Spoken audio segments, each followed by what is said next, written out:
আচ্ছা তুমি একা থাকো কেন বলো? ফ্যামিলি, বাবা মা, ভাই বোন। ওসব বলবো কোনো একদিন, তোমার কথা বলো। প্রথমত আমার একটু ঢাকা যেতে হচ্ছে, সে অফিসিয়াল আর্জেন্সি আছে, আর মাকে তোমার কথা জানাতে হবে। অফিসিয়াল আর্জেন্সি তোমার? চুপ কথা। আমি তোমাকে কোনো মিথ্যা কথা বলি নাই, শুধু তোমার কাছ থেকে সামান্য একটু লুকিয়েছি। আমার নাম সামি মুস্তফা, অমরাবতী গ্রুপের এমডি। আমার বাবা ইমরান মুস্তফা 5 বছর আগে উনি মারা গিয়েছেন। দৈনিক আজকাল পত্রিকার প্রতিষ্ঠাতা সম্পাদক। আমার মা ক্যামিলিয়া মুস্তফা অমরাবতী গ্রুপের চেয়ারম্যান। বিয়ে শাদী বা সম্পর্কের ব্যাপারে আমি না কোনো রিস্ক নিতে চাই।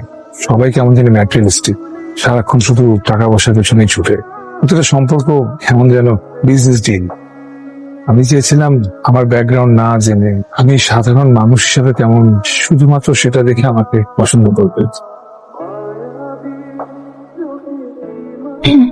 খুব বেশি লেগেছে? কেন যে এমন করলো সেটা তো বুঝতে পারছি না। তোমার কথা শুনে ওকে যেরকম পার্সোনালিটির মনে হচ্ছে তাতে বিষয়টা বেশ ইগোতে লাগার কথা ওর। বিষয়টা তো ভালোই ইনসাল্টিং। যাই হোক, দেখি তোমার চুপ কথা ছবি দেখাও তো। বাধ্য। আরে দেখাও না।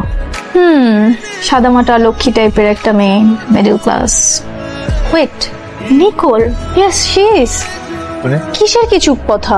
Nicole Minhaj, my cousin sister. ভুল করছো না তো? না না, তিস্তা গ্রুপ ওদের। আরে তোমার বাবার টাকা আমার বাবার টাকা এক করলে ওদের সমান হবে না। আর I don't understand what is she doing here. সুতি শাড়ি, মাথায় তেল দেওয়া। তুমি ভুল করছো না তো? আরে রাখো তোমার ভুল, ও ছোটবেলা থেকে একটু এরকম টাইপ। এখানে কেন এসছো? 1968 মার্সিডিজ বেঞ্জ, প্রিটি কুল, তাই না নিকোল? কেউ তোমাকে আমার ইতিহাস ঘাটার দায়িত্ব দেয়নি। নিজের পরিচয় আড়াল করার জন্য আমি যেটা থাপ্পড় খেতে পারি, যে মানুষটা নিজের নামটা বদলে ফেলেছে তার সাথে কি করা উচিত? যেখান থেকে আমি পালিয়ে এসেছি, আমার ভালোবাসার মানুষ সেই সমাজের প্রতিনিধি, এটা মেনে নেওয়া যায়?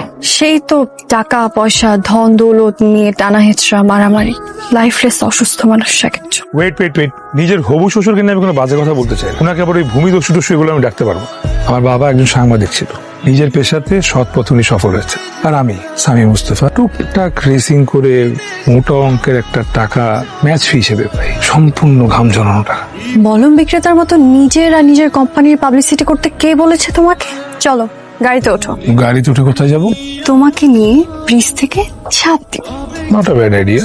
চুপ কথা কিন্তু আমার নকল নয়, এই নামে আমার নানু আমাকে ডাক। আমার কিন্তু পুরোটাই আসল ভাই।